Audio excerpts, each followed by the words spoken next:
Hey there folks, welcome to the channel. Today I'm going to show you how to dial in the sausage maker's dry curing cabinet. So if you have a dry curing cabinet and you bought it from the sausage maker, you're not going to want to miss this episode because we are literally going to do what everyone said was an impossible task. We're going to take our cabinet and place it in the most inappropriate area, and by the end of this video, we're going to have that cabinet purring at a constant 55 Fahrenheit and 80% humidity. Let's get started.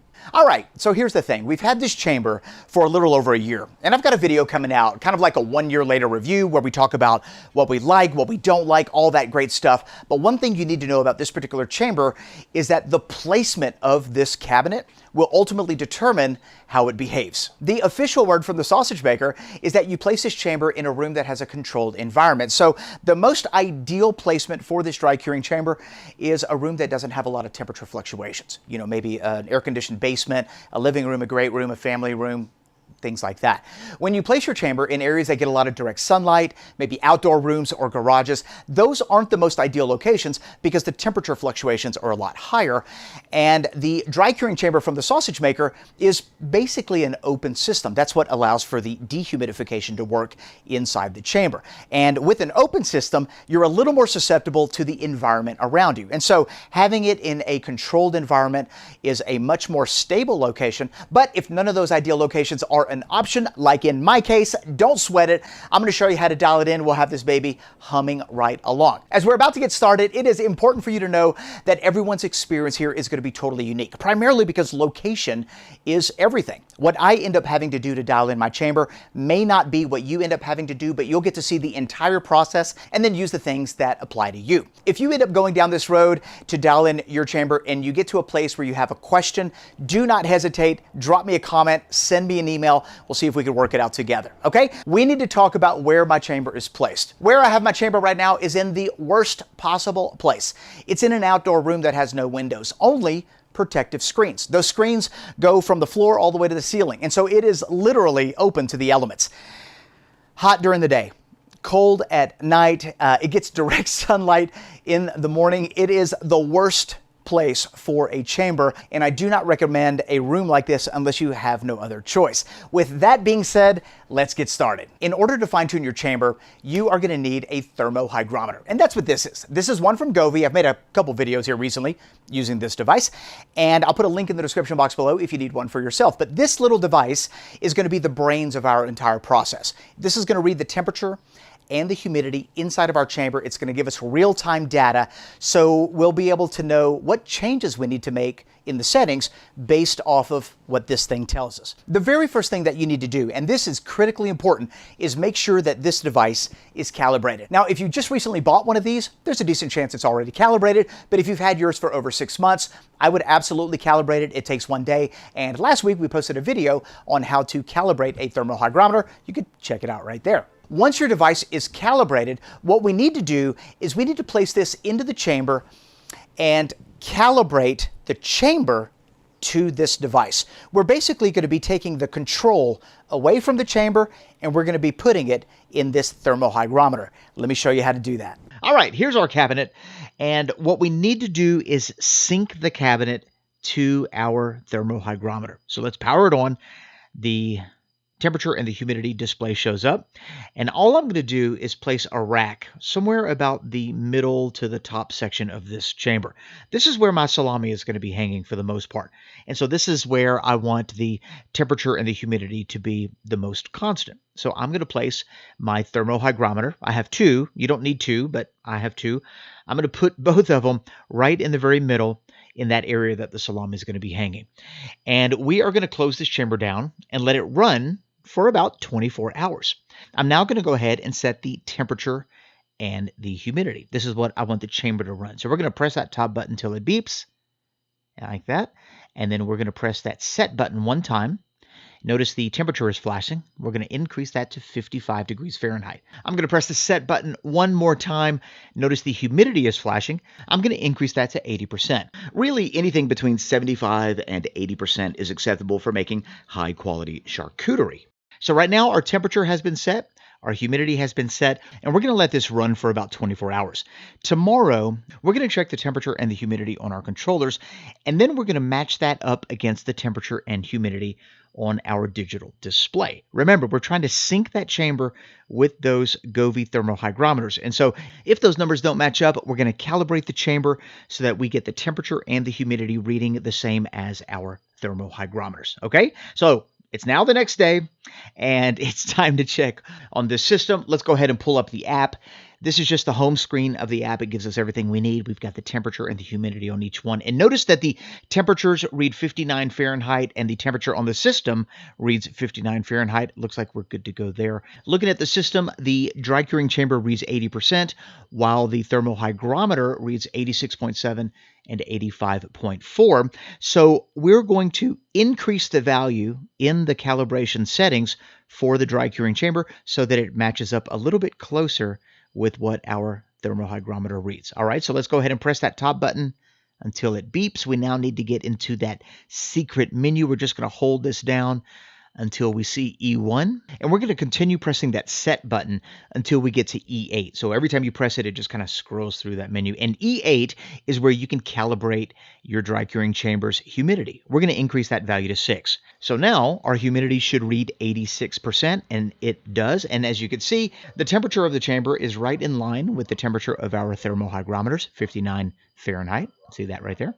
And the humidity is right in line with the humidity values on our thermal hygrometers. And so our chamber is now synced up and calibrated to our Govee devices. And so now we can just refer to these Govee devices to see exactly what's going on inside of our chamber and then make the necessary adjustments. All right, now that that step is done, the next step is to see how well this chamber can hold that 55 Fahrenheit and that 80% humidity that we originally set. So we're going to let this do its thing for basically another 24 hours, and then we're going to come back and check on it.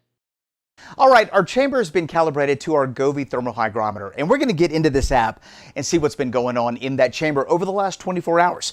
At this stage in the process, everyone's results are going to be completely different. Trust me. It all depends, like we said in the beginning, on where your chamber is placed. Let's get into the app and see what is going on. We're going to go ahead and click Sausage Maker 1. And we're going to hit the day button right there at the top. All right, here is our 24-hour overview. And let me share with you what I like to look for so you can better understand how to read this information. When we start all the way to the left, you'll notice that my temperature is at 59 degrees Fahrenheit.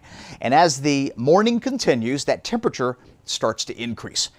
It increases until we get to around, that looks like 2:30, 2:15, where we peak out at 61.5 Fahrenheit. That's the max temperature for that day.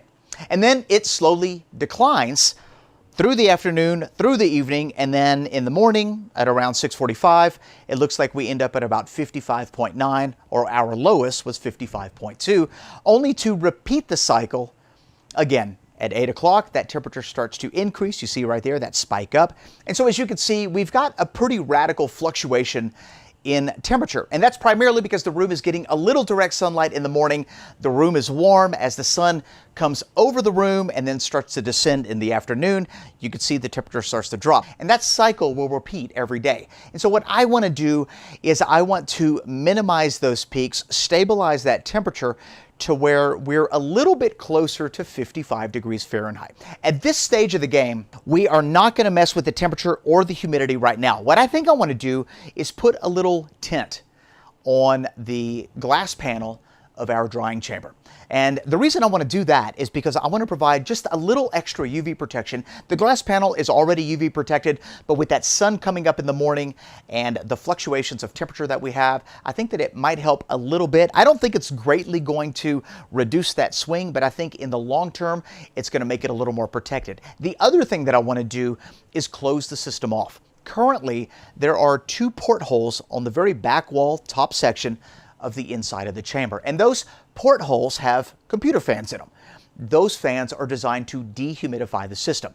Where this room is, now remember, worst case scenario, where this room is, we get extraordinary swings of ultra high humidity and ultra low humidity. And what I don't want is the outside environment affecting the inside parameters. So for the time being, I am going to close off both of those portholes. Cool thing about closing off your system is that it's very easy to do, but it's also super easy to undo if later you want to change your mind. Let me show you how to do both of those. We're going to let the system run for another 24 hours, and then we're going to start to make our modifications to kind of bring everything into check. We'll get right back to you. The kind of tint that I'm using is a nanoceramic 5% tint. I bought it off of Amazon. I'll put a link in the description box if you want info on it. But let me reiterate, this is completely optional, and there's a decent chance that most of you will not have to put tint on your chamber. Remember, I'm dealing with worst case scenario over here. Okay, tint looks great. Let's go ahead and close up those portholes. And all we're going to do here is just pop off those fan covers. They just come right off, just like that. And let's do that one. Very good. Okay. All right. So here's both of our fan covers. Notice I got a little tape on there from the last time I covered up those portholes. And as you might have guessed, we're just going to go ahead and put tape on that cover to close those holes off. And that's it. Pretty simple. Once I got the tape on there, we're going to go ahead and trim it and make sure it's properly secured, but that's about it. I mean, nothing special about this step. I do like to put tape going in both directions, but totally overkill. You really don't have to. Now, it's important for you to know that because we are closing these portholes off, we are going to have to open our chamber door from time to time to allow fresh air to come in. Not a big deal. Okay, so there we go. We are trimming excess tape off, and we are done with that, and these portholes are now closed off. And just remember, this is totally optional. Decent chance you won't have to do this. But if you're finding that your chamber is having a hard time getting to those really high humidities, let's say 80%, then you might want to consider, closing off the portholes like I did here. But if you don't like the results, you can always just remove the tape. No harm, no foul. Okay, so those are now closed off. We're going to close the chamber up. We've got our thermohygrometers inside the chamber. We're going to power it on, and we're going to let it run for 24 hours, and we're going to come back the next day to see exactly what's happening inside. We're going to check the app to see just what's happened in the last 24 hours and then start to make very minor modifications. We're not going to change the temperature and the humidity at the same time. For right now, we're only going to focus on the temperature. The reason we want to do that is because it's very difficult to understand exactly what you're doing and how it affects the system if you're making changes to both the temperature and the humidity. So let's open up the app, see what's going on in our chamber, Sausage Maker 1, and then we're going to select the day feature. That gives us that 24-hour window. That spike in temperature is when we took those thermal hygrometers outside of the chamber and we added the tint and closed those portholes. That whole process took about 2 hours, give or take. But if we back it up a little bit, you'll notice that at 8 a.m. that morning, the temperature is starting to increase, just like the day before, basically to repeat the cycle. If you go back to the day before, you'll see that the high was 61.5, and that happened at 2 o'clock, and then it started to descend. So when we go to yesterday's information, I put those units in roughly at about noon, and notice the temperature is on the decline, as opposed to the day before, where at noon, the temperature was on the rise. And that has a lot to do with closing off those portholes and putting that extra tint on the front panel. It's definitely going to make it a little bit more stable inside. Notice that my minimum temperature is 54, whereas the day before it was 56. So we're starting to balance out a little bit better. Now it's time to actually make some settings adjustments. And there's basically two things that you could do within this chamber that can influence the temperature. The first is something called the temperature return difference, and the second is actually adjusting the temperature itself. The temperature return difference is a setting that lets your chamber know when to react to the target temperature. If you decrease that setting, you in essence are shortening the response time. If you increase that setting, you're lengthening the response time. All right, so what I'm going to do is decrease that value by 2 points because I want to tighten what's going on inside that chamber. Let's go ahead and make those changes and see what it looks like. We need to get into the settings menu, so we're going to press that top button until it beeps, and then we're going to hold and press the set button for several seconds, and then we're going to scroll to the option that says E3. E3 is the temperature return difference, and we're going to lower that from 4, which is the default. We're going to lower that to 2 degrees Fahrenheit. And then we're going to wait 24 hours because I want to see how this change affects the system. All right, guys, we are in the outside room today, checking on the box. Let's go ahead and open up the app and see if yesterday's changes made a difference. Let's hit Sausage Maker 1 and then click the day option. And this is what the last 24 hours looks like. And I got to tell you, I am incredibly encouraged that huge peak that we were dealing with in the beginning has now been drastically reduced. Matter of fact, if we open that up a little bit, it looks like our high is 58.5, whereas in the beginning it was 61.5. So we've managed to reduce that by 3 degrees. At 4 o'clock, that little peak ends and it stabilizes. And so as you can see right here, we're pretty stable from 4 o'clock all the way through midnight, 4 a.m. That spike at 4 a.m. actually was a power outage. But my guess is that if we wouldn't have had that spike, we would have been consistent. And then at 6 a.m., it dips a little bit by 1 degree, only to begin that rise a little bit at 8 a.m. and then leveling off. And so that one change that we made yesterday is really starting to dial in that line. But that's the lowest that we can go on the temperature return difference. The only other way to affect that particular setting is to actually lower the temperature. And remember, we've given the control of this chamber to our Govee app. So we're using the Govee to dial it in. We're not really paying a whole lot of attention to what the settings say. We're looking at what this says. And so what I think I want to do is lower the temperature by 2 degrees. All right, so currently it's set to 55. We're going to lower it to 53. Let's do that now. Let's go ahead and press that top button until it beeps, and then we're going to press set 1 time, and you'll see the temperature flash. Let's just drop that down by 2 points. And then we're going to wait 24 hours. All right, so let's lower that to 53 Fahrenheit. Everything looks good. We'll see you tomorrow. All right, let's go ahead and see what those changes did. Now, the last couple days, I didn't have a chance to mess with the system because we were working. So we've got some data that we could look at over the past few days. Let's go ahead and click Sausage Maker 1. That giant spike on the left, that's where we left off. We lowered by 2 degrees, and as you can see, over the next 3 spikes, we have a slightly lower temperature. If we zoom in a little bit, you can see that our highs are at 57, our lows are at 54, and we have an average of 55.3. Now, that's kind of the average that I'm looking for. I would like to tighten up those spikes even more, but I don't think that adjusting the temperature is going to do a whole lot. The following day, notice the cycle repeats almost exactly. You get your highs, you got your lows roughly at about the same place. All right, now that we've got our temperature close to where we want it. It's not perfect yet, but it's close. I don't think I'm going to mess with it anymore. I don't think lowering the temperature below 53 is going to make any beneficial improvement. And so what we're going to do now is we're going to start to adjust the humidity. And here's where things get a little tricky. In the Sausage Maker's dry curing cabinet, the humidity and the temperature are interconnected. And so when you make a change to one parameter, you're in essence going to affect the other one, even if it's a very small change. And so we're going to start off by reducing the humidity by 2 points just to see what's going to happen. Currently it's set to 80%. We're going to bring that down to 78% and see what kind of change this makes. Okay, just like before, let's click that top button till it beeps, and then we're going to hit the set 1 time. We're going to hit it 1 more time to get to humidity. And let's go ahead and reduce that by 2 points. And we wait 24 hours. All right, let's go ahead and open up the app and see what's happening inside. When we look at the entire week, all the way on the left, huge spike, huge dip. Not really good. As we move through the week, things are starting to stabilize. So each change that we're making is affecting the chamber positively. And it's important to know that when you do this at home, if you make a change that affects the chamber in the opposite direction that you want, just reverse that change and then adjust accordingly.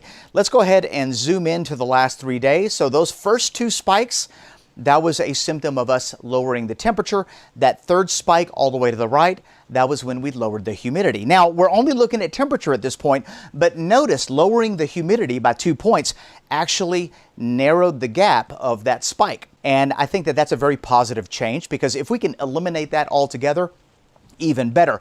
I'm not opposed to having a spike. I just don't want it to be super large. If we open up the entire day, 24 hours, this is what we're looking at. High 57, low 54, average of 55. That is not bad. If we kept it like that and put some salami in there, we would probably make pretty decent salami. If you look at the humidity though, when that temperature spikes, the humidity drops down into the 69 percentile range. I don't like that, but it isn't there for a very long time. And so technically speaking, we can leave it like that, but we're not done yet. I think we are now going to make an adjustment to the humidity return difference, and we're only going to increase it by 1% to see if that makes any difference. Let's go do that right quick. The humidity return difference is a setting that deals exclusively with the response time of the humidity controllers. The lower that value is, the faster the response time is, and the higher that value is, the slower the response time is. And so what we're going to do is we're going to increase that value just to see what happens. And I'm only going to increase it by 1 point. After all, if I don't like what happens, I can always reverse it and go the opposite direction. To get there, we need to go into the settings menu and we need to scroll all the way to E7. E7, it's set as a default to 5%. We're going to increase that to 6%. And there we go. Now, I'm not entirely sure what's going to happen, but in 24 hours, we're both going to know. All right, we are moving right along and I feel like we are super close. Let's see what yesterday's change did. I'm going to show you a 3-day overview for context because each day a different change was made.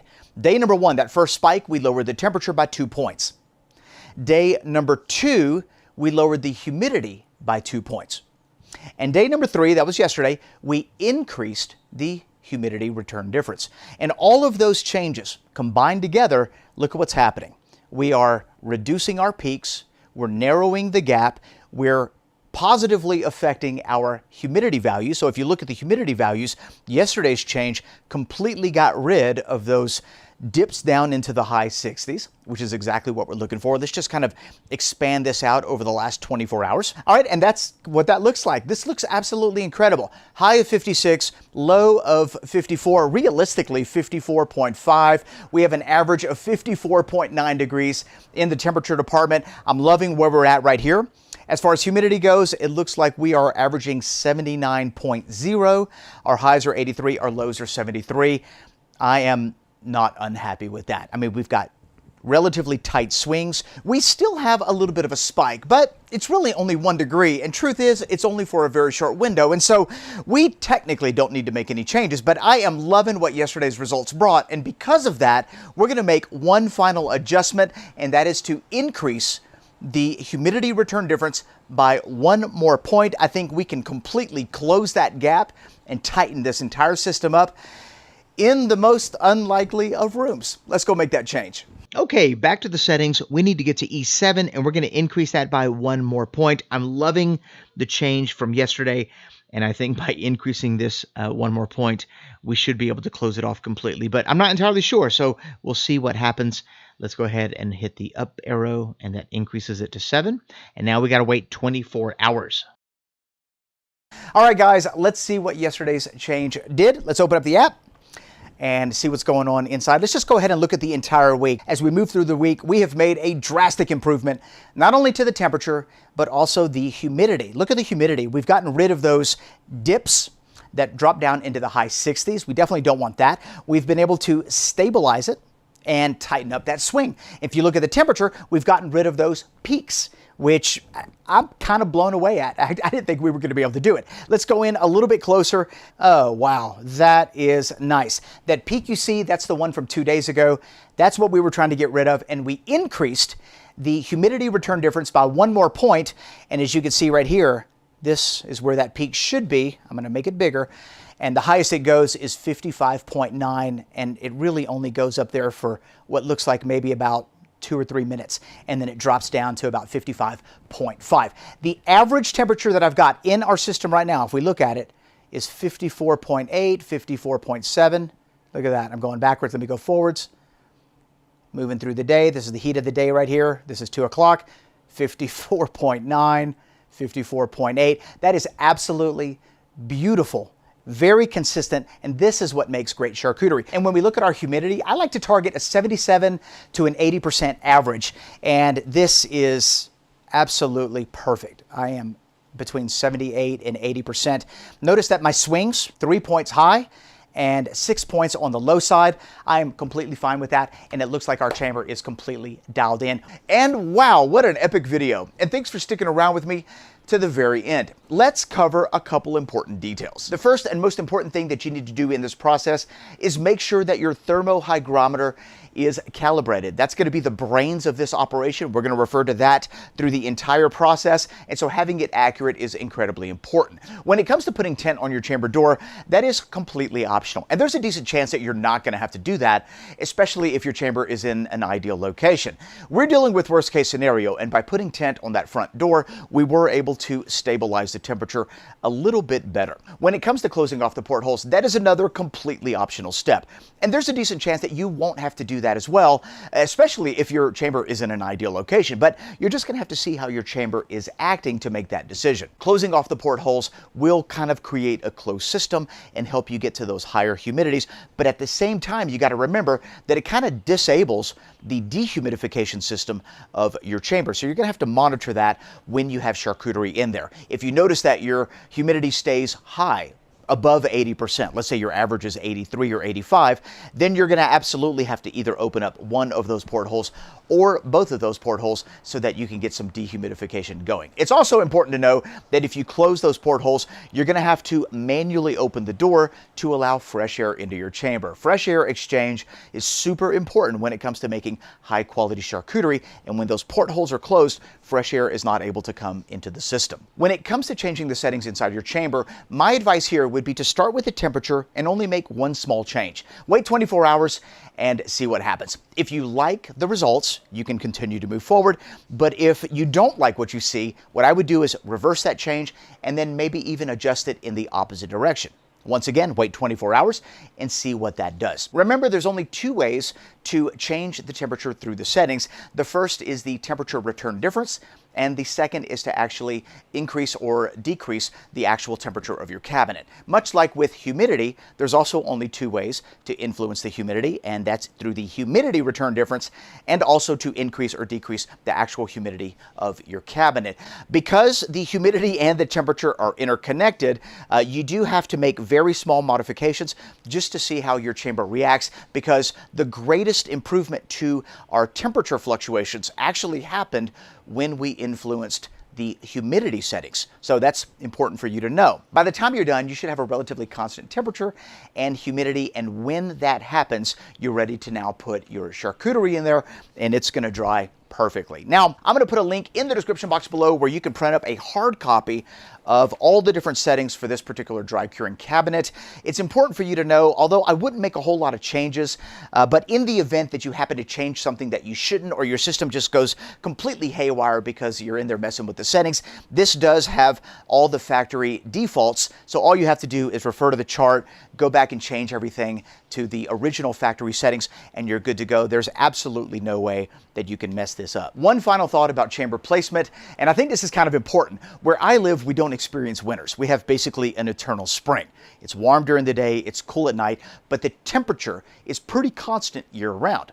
So after dialing in my chamber, I'm not going to have to do that very often because we don't experience great temperature fluctuations. If you live in an area that experiences cold winters or hot summers, and you have your chamber in a not ideal situation, let's say an outdoor room, a garage, anywhere that would be subject to these outdoor elements, you're basically going to have to dial in your chamber during each season, because each season is going to present completely different parameters, and your chamber is going to act very differently in the summertime than it will in the winter time. And so that's just important for you to know, and why it's so critical that you find the most ideal location for your dry curing chamber. Thanks a lot for watching this video.